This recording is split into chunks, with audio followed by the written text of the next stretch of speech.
All right, good evening. Welcome to the Husker Happy Hour. Thank you, those of you who are trickling on in here for showing up an hour early this week.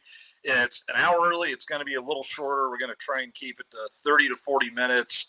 Just have something going on, and I don't want to cancel because we got to talk about week one. Where we're gonna skip out on is probably Akron got shut out 10-0. I don't really feel any need to take a deep dive into their offense. We're just not going to take a deep dive into Akron, period, because I have a feeling if we do, it's going to get suddenly stormy again. They're going to get a lightning storm, not play it down, walk away with a big check for doing nothing but flying in and out, and we can't have that again. Right now, I checked the weather. This is how paranoid I am.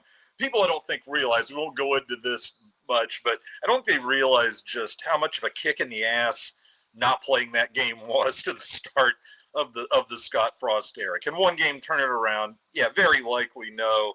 But it was a bad break all around not to get those plays in. So yeah, perfect weather this time. What else to say? Let's start by talking about the Kansas City experience. I don't know how many of you went down there. I'm sure word got around as far as the traffic and that sort of thing, and it was nuts. I literally left at around 11:30, so I could allow for another half hour or so and get to the hotel by 3, check in, get my shit together, for lack of a better term, and then head over to the stadium at 4, and plan to be in a little bit of a line to get into the parking lot. So anyway, yeah, I left at 11:30, and I ended up just going screw it and going to the stadium getting to the stadium at about 4:45, around there. So the drive took over 5 hours. Just a nightmare. And it was kind of funny because it wasn't that it was just jammed all the way, or slow going all the way there. It was more like self-created 10 to 15 minute jams. If somebody pulled their car over to the side of the road and was walking around over there, people have to slow down, stare at them, and then speed back up. And you could kind of see that in the navigation.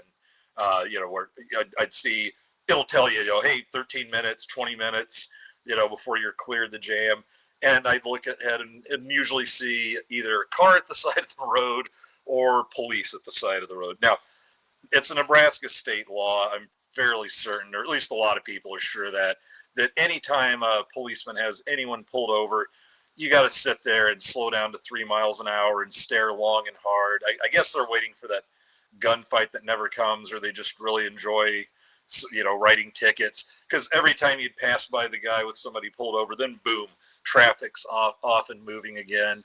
Then we won't blame too many people like Pawpaw or Meemaw for going 65 in the passing lane to pass the truck going 63, or one truck passing another. That was always good for at least a 10 minute however far jam up. I even followed it off road a couple of times, and and if nothing else, I don't know how much it really sped me up, but at least I got to drive 55, 60 miles an hour with some other people who are reading the same stuff on their navigation, and just cruise through the cornfields of Missouri, and at least be moving, get a little wind going instead of just sitting there waiting to pull forward again. But anyway, and then the funniest one, the one at the very end, just mere miles from, like a couple miles from the I-435 exit to take around there to 70 in the stadium. And here we are, and this was about a 12-minute backup, and finally get there, and I see, again, I can see where it ends. I can see where cars are taking off again. It's because there's a lane that's just been backed up because they decided that was the afternoon to start painting the new lines in the left lane and on the side. And I'm like, today's the day to do that. So at that point, it just became a joke. Actually zipped around, didn't see a car behind me or in front of me on 435 for about 2 or 3 miles. Zipped to the stadium pretty quickly, and then sat in line a little there. And they did have it wasn't supposed to open till 4 o'clock, but so many people were down there and lined up, and I know exactly where they were backing it up, and they probably didn't want wrecks as people tried to go from a standstill to dart out and around and get hit by somebody going full speed. So Kansas City did have to open their parking lot a half hour early. So well played. Let's see. I'm already being smart-assed in the comments. So before we get going there and start talking about the drunkenness of the Husker crowd, let's see who we got here. There's somebody who knows my name. Big Smoke says, lightened up Francis. Either that or just got lucky.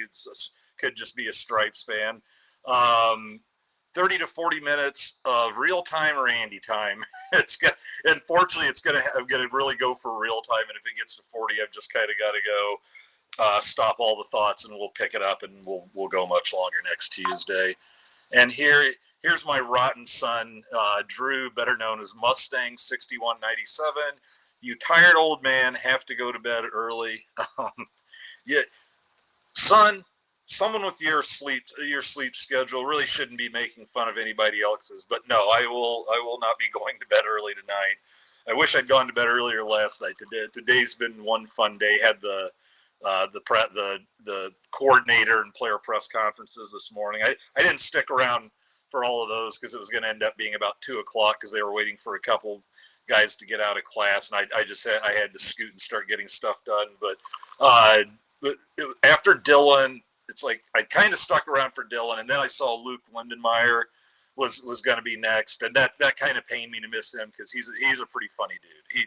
The first time he came in, probably his first interviews ever, and he was just cracking wise. He was a fun kid, so I'm definitely gonna take a listen or take a read and then probably take a listen to his. I've got all those. Let's see, Big Smoke asked if I saw Holgerson's. I sure did. We'll talk about that. If you've got any questions about that, feel free to get them in now. Let's see. Mustang, the 4 p.m. Golden Corral circuit is no joke. You know what?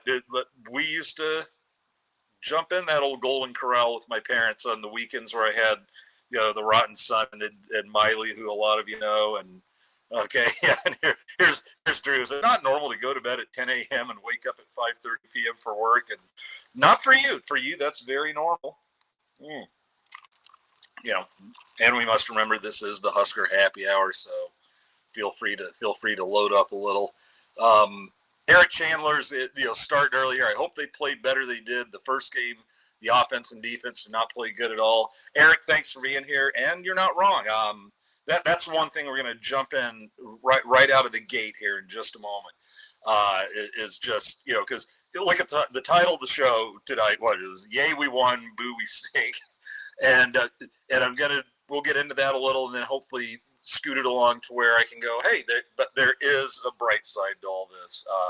So anyway, first of all, kudos to the crowd. This was somebody had tweeted out, and I can't remember where I saw it, but they were like, hey, KC's going to be a little different than Memorial. And as much as it pains me, and especially sometimes pains people sucking from the oxygen tank who think that's crowd noise, Memorial is not one of the loudest stadiums in the country. It's not even like close, really. It shows up big a game or two. Like last year, Colorado, boom. That there's the noise and all that. Other than that, it can't really compete with some. I probably said this before. Like backup QB Garth Glissman was interviewed about this several years ago, and just you thought the Swifties were pissed. When when the Husker website did a little AI to put Herbie in kissing on Taylor Swift, like replaced that picture of her and Travis Kelce. Boy, they were mad to hear they weren't the loudest stadium in the country, bar none. And there's nothing wrong with that. Here's the thing, although I don't like it being on, signs anywhere, but we are pretty much, till I hear different, we're some of the best fans as far as how we treat other fans. We're good fans. We don't throw crap on the field. You can safely come to a Husker game, and and you're much more likely to be invited to a tailgate than to be assaulted by drunken hooligans. But you can't have it both ways. You can't have the noise. You can't have the noise and all that and the crazy stadium, and also be the best fans in the world. But this guy pointed out the crowd that hits the road is a little different than the home crowd, and you saw it in Arrowhead. My personal favorite, and I tweeted that I do the coordination tweets. I couldn't tweet that out fast enough because here came Cincinnati's band, walking onto the field shortly before halftime. They were seated right behind their end zone, and just going over to wait patiently by the crowd. And we'd done something. Was that a fourth, going for it on fourth? I thought that was third quarter. I don't know. But anyway, they started booing the band. And that was just, all right, now that's a fan base that came to play and got good and oiled up before. Quick comment here from Drake Westfield, who paid his way in here. The next few games will help the team get more comfortable, but my goodness, the new defensive front is concerning. It makes the games against the power run Big Ten opponents scary. And Drake, that was probably the biggest scare and the biggest takeaway. So what I want to go into, and I wrote about it on Saturday, but I feel like it's something now where I can get some feelings back from people here. Yeah, because I said, hey, well, there was one great thing. We beat a P4/P5 team in a season opener, something we hadn't done, I believe, in 10 years. I was on with John last night, and we had Adam Carricker with us. He said 20, but I think it's 10. And we'd been playing a lot of them in the last decade. And I didn't feel like we went that long without finally beating one. I think maybe a ranked team. I think it's been that long since we beat a ranked team in a season opener, maybe period. But anyway, finally beat a P5 team in a season opener and in a one-score game. Cherry on top, because we hadn't been doing either of those things well for a while. So to get that and to actively make the big play to win the one-score game, just like not pray and hope they miss the field goal or the Hail Mary, but they actually had a little time, took an end zone shot. Malcom Hartzog, the very play after he gave him an extra 10 yards for defensive holding, went up, just beat the receiver to the ball, took it down, won the game over. Love you, Malcom Hartzog. I have a friend, Trap, who I'm not sure I disagree with this, says if Malcom Hartzog was 6 feet tall, he'd be an All-American. I think they list him at 5'9", and I feel like that's doing the Hollywood thing and stretching an extra inch or two. But he made that play, and bless him, he's finally a senior. It feels like he just got here. Love you. Now, let's go down and let's see. And I said, now the downside, we're screwed. Everything stinks. I thought we were going to go 10-2. The Big Ten is going to kick our ass. Hey, where are the Porta-Johns I have to pay? Oh, they're right behind me. Sorry about that. That was definitely some of the crowd talk there. And yeah, and then that's where I went. My Lord, Husker fans are still perennial top 5 blue bloods when it comes to drinking on the road, from causing traffic jams over 5 hours before game time, forcing Arrowhead to open early, and keeping those tailgates going post-game on a game that didn't end till, I think, shortly after 11:30. I didn't leave the stadium till about 12:30, 1:15, something like that. What's got everything submitted and walking through, and some people were still going strong, and there's still little lines of cars going out, and I think they were just playing the old, well, we'll break everything down and get all the tents in the car, but we're going to keep these lawn chairs out until the popo comes over and tells us we got to go. Yeah, they showed up early. They left late. They partied like hyenas with the endurance of a Kenyan marathoner. It was something to see. And I didn't see too many like billy clubs flashing in the crowd, so I'm guessing there weren't too many problems with the crowd. It'd definitely be nice to the Cincinnati people. I think they had them outnumbered about 9 or 10 to 1. Yeah, and walking through the parking lot after, pretty clean place. But, very proud of you, Husker fans. So anyway, let's roll through these. Let's see. I started with an easy one. Dylan looked sharp, but 32 of 43 for 243. Everybody's on Dylan. Why didn't we throw deep more, et cetera? Fair question. It was Holgerson. Holgerson said they're in the cover 3, and they felt they could play cover 3, and that, led by the Godfather Dante Corleone, they could gum up the running game enough on the line to keep it in check. And Emmett got his yards, 21 for 105. No one else really did. We'd like to rush for more than the 114 or yards or whatever it was. But it worked for him. But, hey, they gave us the short pass, and we took it. So, yeah, I get it. You want to be better than the 5.8 yards attempt or whatever it was. A lot of quarterbacks were better than that this weekend. I think that put him in the middle somewhere of the country. But he completed 80% of his passes. I'm guessing that put him in the top. So he even admitted, hey, one mistake. That was the one. He was pretty honest about himself. But they said how tough. Somebody asked him, how tough is it to be patient and not throw deep more, and he said it was tough. He said he wanted to throw deep more, but under orders, if they give you the short stuff, that's what we take. Don't force it in there. And we won the game. We won the turnover battle. Can't argue. I mean, I can a little. You're going to see him throw deep before the season's over. Anyway, so is that a red flag? I'm like, very white. Dylan had a decent night. And then here we go, the defense. Okay, the rushing game. But even Rule broke it down the way I kind of was. 96 of their 202 yards rushing were the quarterback, and most of those were of the scramble variety, and not they just ran at us for 200 yards all night. Now, last couple of drives, well, they were more in the air. He had a big scram. His biggest run of the night was on the last drive. The drive before, they just ran it up the field with everybody. That wasn't pretty to see at the end. I would hope that was just some breakdowns and not a conditioning thing. But anyway, because we got no pressure on him, and I disagreed. We got pressure on him. I disagree with that. We got pressure on him. We just couldn't catch him, and there was a lot of like, hey, I've got him, and then he just made him miss. And so, and even Rule said that's something we got to work on. When you get that quarterback contained, and it's a mobile guy, you have just got to break it down and try to keep him moving side to side and not giving him the easy dart up the field. And they've got to work on that. And it's no lie, that's an undersized defensive line. Somebody was like, the defensive line's too small. We need Tony White back. And I'm like, Tony White's not going to make those guys any bigger.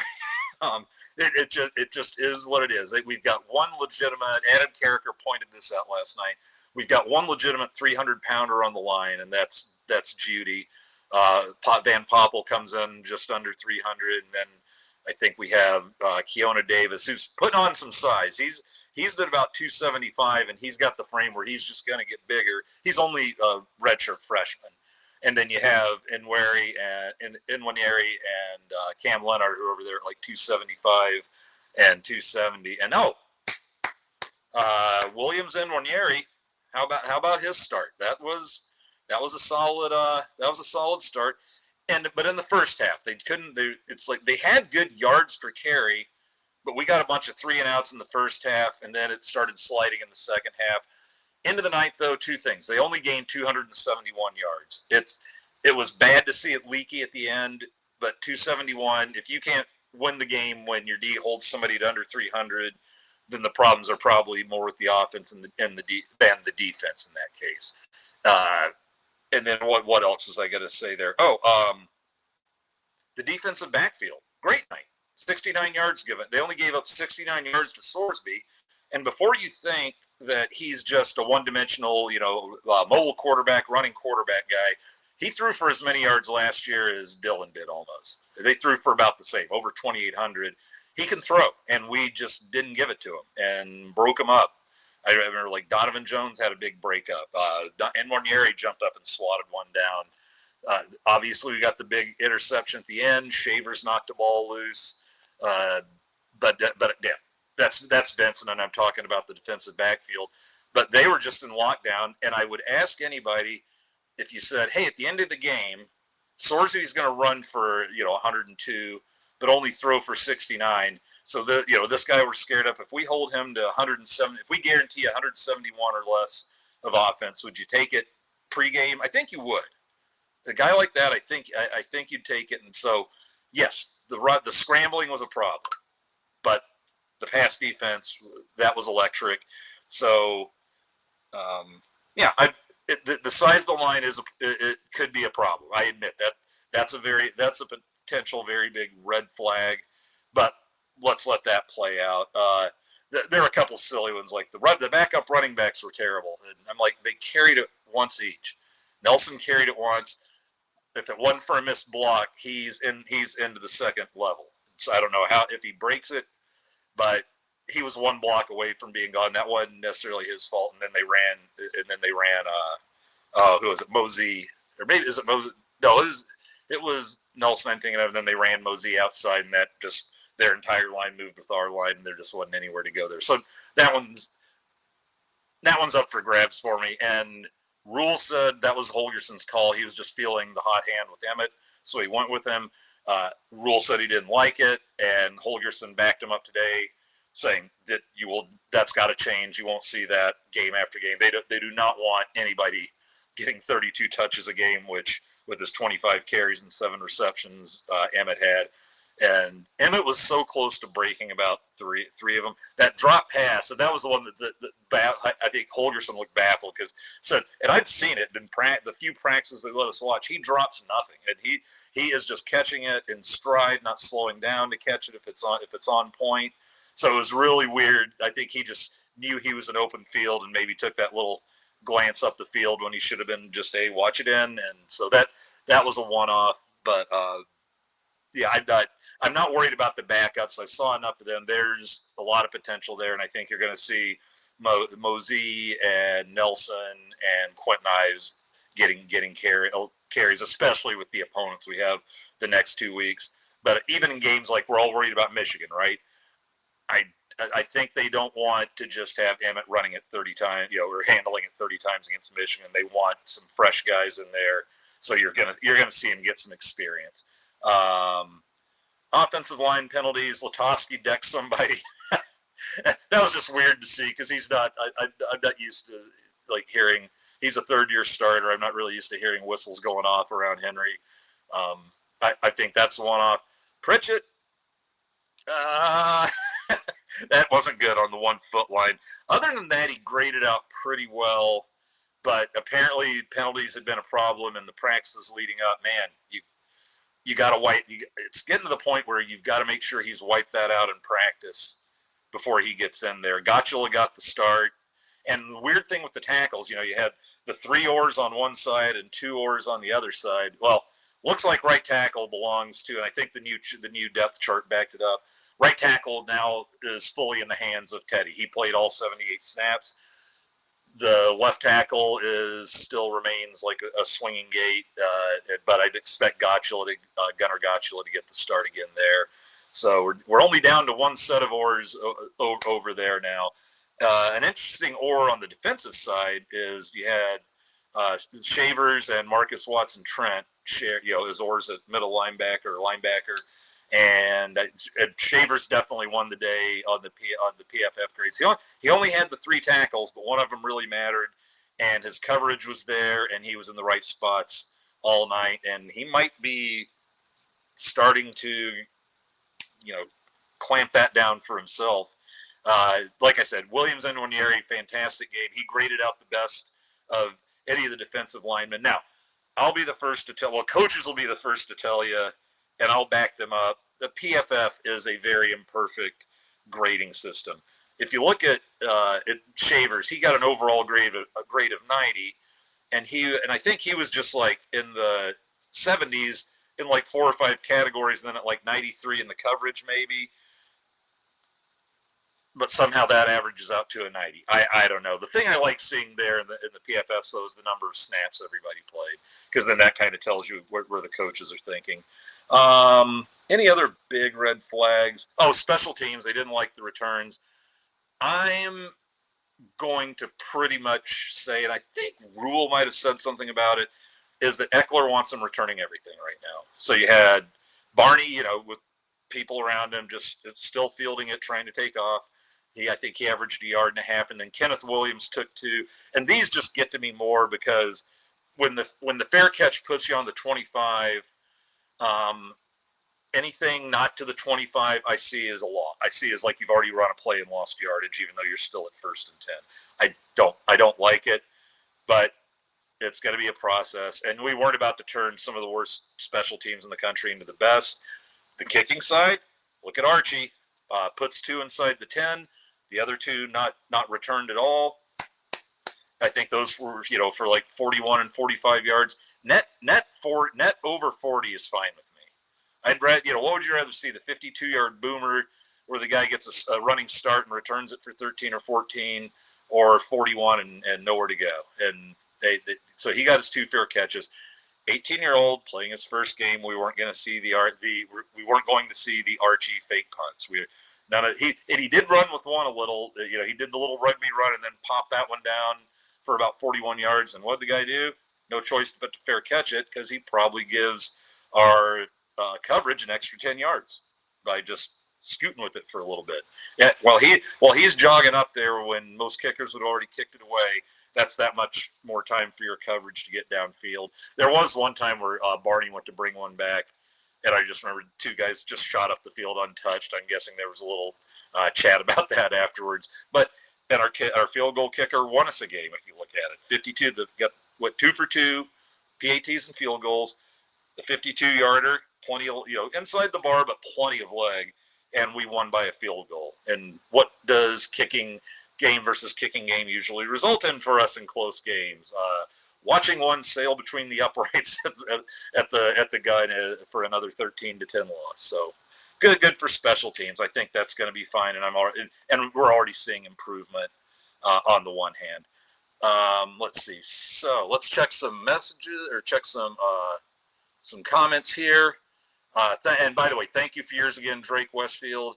So let's see what we got after making fun of me going to bed and to Golden Corral at 4 with Jerry Seinfeld's parents. And yeah, Big Smoke comes in. Yep, front 7 is leaky on run defense. And the thing with me is it wasn't overall leaky, but it was leaky at the end.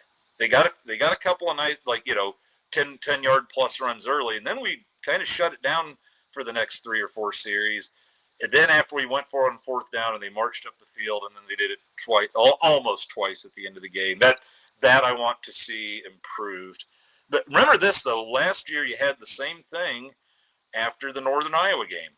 The Northern Iowa, we ended up safely winning 34-7, but they were just marching, and we were coming up. We were like doing the bend but don't break, and they were just putting together like 7-minute drive, 9-minute drive, and then we'd stop them and they'd kick a field goal, or we'd just, they'd go for it on 4th and short, and we'd bend. But we gave up a lot of rushing yards in that game, and for the most part fixed it for the rest of the year. That ended up being a pretty good defensive front. So, maybe give it some time.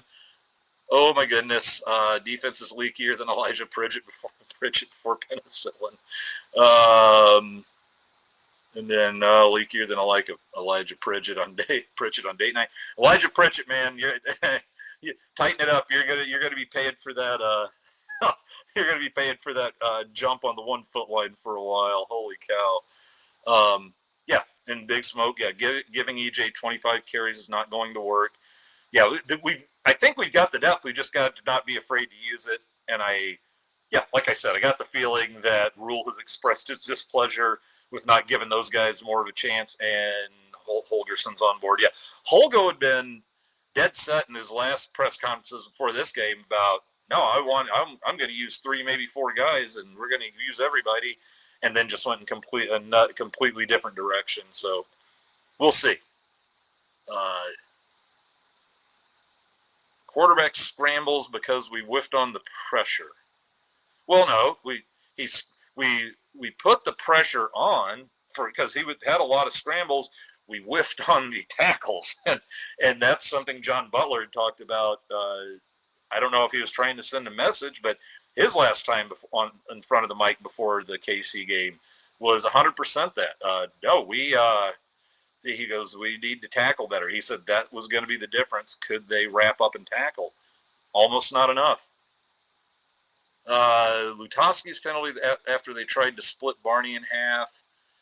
Yeah, it might have been. But I think what had happened there was, we'd just gotten a 1st down, and then he sent we 2 quick shots for a first down, and then he immediately sends us back to where we were. Like I said, with him, I'm not worried about it. Remember, Ben Scott had the same issues his junior year. I think he decked like two different times, decked guys in the Illinois game, and then it was after somebody, he had like 3 unsportsmanlikes or unnecessary roughnesses in 2 games. Got that under control the rest of his year, rules first year here, and then had a good senior year. So I don't think Lutovsky is suddenly going to just go crazy. And again, yes, we had returns, just not very long ones. No kidding. Here's the thing, man. This is perfect. Nebraska has, in previous years, has redefined returns as just successfully catching the ball and not fumbling it, or as I like to call it, we were bringing back the Santino Panico days of, because that was the Callahan team that nobody could catch a punt. They could not. Everyone, they were just fumbling left and right, and we literally sent him in there just to catch punts and wait and wave. And I had a buddy of mine, Cubby, over here one time, and we were watching the Texas Tech day game, and Santino, no one was really coming down. He decided to take that ball and run. And he took it upfield about 4 yards, and here came somebody to tackle him. And he didn't put his head down, but he put his head forward with his face up, and he ran face first into the guy's chest. Here goes the neck snapping back. He goes down in a heap. We think we just watched a guy go into a wheelchair. Then I come to learn lately in your hockey days, you'd much rather go in face first than head first, because then your neck kind of acts like an accordion and just bends back, whereas you go in head first, that's what jams, breaks spines and discs and all of that. So, I wouldn't recommend it too much in football. I'd try to go shoulders first. But face first was scary. But, the days of Santino Panico, may we never forget them. Let's see. Only perpetually only return if they fall forward. So we'll master those returns halfway through the year. We had a fair number. We got in their backfield and we missed that. And I don't think we put a hand on that quarterback, but maybe once. So hopefully not everyone's that quick. He was quick. I was impressed by him. I think it was either Rule or Holgerson said they made a point after the game of catching him or Butler and telling him, man, Titus and knots a bit, good game. Itty hose. Let's see. What I want to finish up with here is I also did a little bit on, obviously we stink. We're terrible. We're going 6-6, not to the college football playoff. All of our predictions are crap. So I threw that one up there yesterday and just said, how did week 1 treat the rest of our foes? So let's roll through that real quick. You'll have a little hard after that. Akron got shut out by Wyoming. So for anyone who is sweating the Zips, they scored 0. I guess if they run on us, then the flag's red starts to shine a little brighter. But right now, another electrical storm is their best chance of getting out of Lincoln without a loss. Houston Christian, look out, beat Arkansas Baptist, and that just sounds like a game where the good Christians, yeehaw, nothing. There's no hate like Christian love, right? And then the Arkansas Baptist, I just pictured knife fights and fist fights and shotguns being taken out of the truck in the parking lot. This just sounds like violence ready to be unleashed in its own way, but that night it was probably just unleashed on the football field as Houston Christian won 69-0. I like to think that Arkansas Baptist, if you're 69 points worse than Houston Christian, then that's on you, brothers. Just enjoy the Bud Canelo fight that night. Thank you for the 11 a.m. kickoff, Nebraska. Okay, then you have Michigan. What did they do? Well, they diddled about with New Mexico, ended up pulling away 34-17, but that was a one-score game for a lot of the game. So if you watched that, and here's Michigan, where people have seen like their lousy offense, they're doing the freshman quarterback's going to come in and turn it around for from the jump. And he was all right, against New Mexico. Obviously, Arch Manning and getting his first crack. I know he's not a freshman, getting his first starts. Julian Sayin getting, freshman for Ohio State. 14-7 game. The young guys didn't exactly tear that up, just like, I feel like Dillon was better than that, not against that competition, of course, but he had one of the best freshmen, for freshman quarterbacks playing last year. He was one of the best. So we'll see if Underwood can do it. They get their shot at Oklahoma next week, where John Mateer threw for close to 400 yards against, was it Illinois State or somebody like that? So now he's at the top of the Heisman boards. Crud, who is second now? Oh, the South Carolina guy's second. Our own relative Gunnar Stockton jumped into third place after months of Paul Feinbaum saying, "Oh, he's a question mark. He's going to be trouble for Georgia." Well, he lit up Marshall for a couple running touchdowns, couple passing, and jumped to third place in the Heisman odds. I'm just saying, you gotta love Week 1. Michigan State didn't exactly blow Western Michigan away, 23-6. Maryland beat Florida Atlantic 39-7, but that kind of hid the fact that they only outgained Florida Atlantic by 26 yards, got out first down 23-22, and the 32-yard spread, they were the recipient of 6 Florida Atlantic turnovers. Minnesota, as somebody said, here's PJ reminding everybody who the real hero of Minnesota is. When they win, PJ runs and lets his team like crowd surf him or whatever in celebration of PJ. So somebody tweeted a pic of PJ, crowd surfing his team in the locker room, and the caption was, "Video of PJ Fleck and the Gophers celebrating a Big Ten title and a CFP berth, baby." Just kidding. They beat Buffalo at home 23-10. Oh God. Okay, so not a lot of fright there. Northwestern, is karma coming back at you for your perverted, like decades plus perverted behavior finally? Because Northwestern went out and got dusted off by Tulane 23-3. Congrats to the latest but far from only Big Ten team to have a creepy, icky scandal.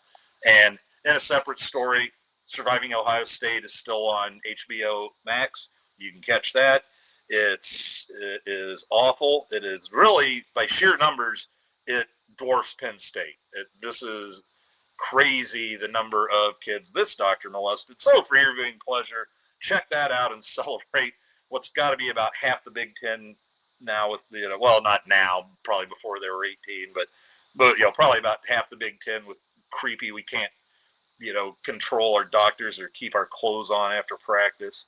Anyway, USC 73, Missouri State 13. For me, it's like, Missouri State was an okay FCS team last year. But I got to see more. To me, USC is still the team that only beat us by 1 score at home, played like shit on the road. Right, and my friend Greg goes, "Hey, I don't know if we can score 73 on anybody on the schedule," and wanted to bet me on pick 3 teams, and if we score 63 on any of them, then I can win the bet. I said it's a sucker bet for me, because Rule, when he gets big, if he gets up big by halftime, then everybody's coming out, and you may see, you'll see maybe 2 passes in the second half, and both of them will be screens. So but we can't. I still, we'll see what happens at Houston Christian, see if we were up like 35 or 38 or 42 at something at halftime.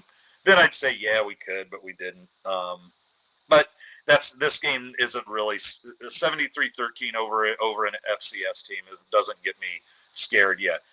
They do it to somebody in the Big Ten, and then they prove they can win on the road when the road is not just on the West Coast there. Then we'll see if they've made some huge jump.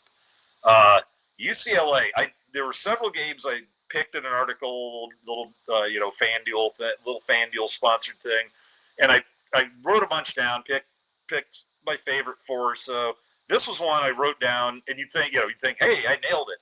I got nailed. I thought, hey, UCLA last year was a team that got off to a horrible start and a horrible record, but they were playing like the 3rd toughest schedule in the country. I said, watch out for them before they played us, and they came in and won the game in the first quarter, and then managed to hang on. And when we made our run in the second half, and Utah, to me, was a team that just seemed to have lost their, they were always like, to me, the toughest of those Pac-12 teams, and they'd seem to have lost that. And last year they finished like in the bottom third of the conference. I thought it was going to be an easy win for UCLA. The only part I got right was the easy win. Yeah, that was Utah. And then Penn State beat Nevada 46-11. It sounds like they just did the take care of business thing. Nevada got the 11 late and showed up on bad beats because it beat the spread like in the last minute. So Penn State was always firmly in control there. And then just for the humorous part of Iowa, your offense still just as awful as they thought they were going to get a guy named Gronowski from South Dakota and open up their passing game. Well, the video and stories from their scrimmages and spring game were that he just appeared to be fitting right in with what's been going on with the pass game in Iowa in the last few years. He finished 8 of 15 for 44 yards. So if you didn't like Dylan Rayola's 5.8 yards per attempt, his was like 2.5 and about the worst in the country. So Kirk Ferentz is probably thrilled that Iowa still doesn't have a quarterback whose talent is enough that it's going to force him to throw more. So everyone's happy. They trailed, I think, in the second quarter, Iowa did, but came back to pull away 34-7 against Albany. So let's check some more of the comments, and then we're going to get out of here on just a little bit into Andy time, but close enough to real time. If Akron scores on our backups, then whatever. If they score on our starters, though, well, after last week, if they score fucking period, they got shut out by Wyoming, and unless Wyoming's made some weird jump defensively, I'm gonna be upset with anything but a field goal, let alone whether it's on the starters of the reserves. Let's see what else we got. Oh, people think I've got a date. And Fred hopes it's not John in a wig. No, there's probably a couple of them that look a little bit like John, but fully in guy mode. It's no date. PJ Surfing is many endorsed, I heard. Oh, wouldn't that be Dylan Surfing? Just kidding if you're watching there, Minnie. Let's see. Oh, God, now we've got... No, God, okay, fine, Fred. It's the next to last one. Next 5 Heart Theaters, many in a bald wig, trying to get everyone to wear matching robes and Nike shoes. Okay, and then finally here with Perpetually Indignant, or Preaching the Parable of No Names from Jersey's 316. Jersey's 316 says your defense just got their ass whipped. All right, that is it for tonight. The lesson to be learned, I think, is week one's weird for everybody. And, there's even the notion out there that you see the biggest jumps between week 1 and week 2. Not necessarily with us historically, but sometimes, around the country. Here's a wonderful goodbye from Fred. We love you later, you fucks. And but anyway, yeah. Let's see. We got 2. Look at it this way. If the worst comes to happen, and Michigan just whoops our butt, the Underwood kid goes nuts. I don't think that I think that would be something along the lines of like 24-10, honestly. But if it worst comes to pass, at least we've got 2 weeks to enjoy here. We get to watch Bud Canelo pull an upset for the ages. Hopefully, come on, man, give us this one. You've been doing this to Nebraska forever. We want Bud. All right, need a Bud Crawford win.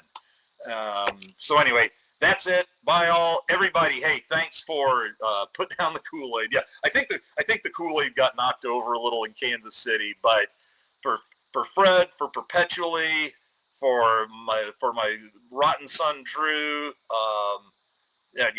better known as Mustang 6197, Big Smoke, Drake Westfield, everybody else who's sitting there watching. We'll see you next week back at our normal 8 p.m. time. And thanks for tuning in. Go Big Red. Remember, if you're even in here, don't want to have anything to say, but you can find those comments, just give us a GBR. Let us say hi to you. We love you. We love you for stopping by. And by God, with that, go Big Red. See y'all next week, and let's enjoy the next couple weeks as the Kool-Aid pitcher fills up again before Michigan. Night, everybody. Love you guys.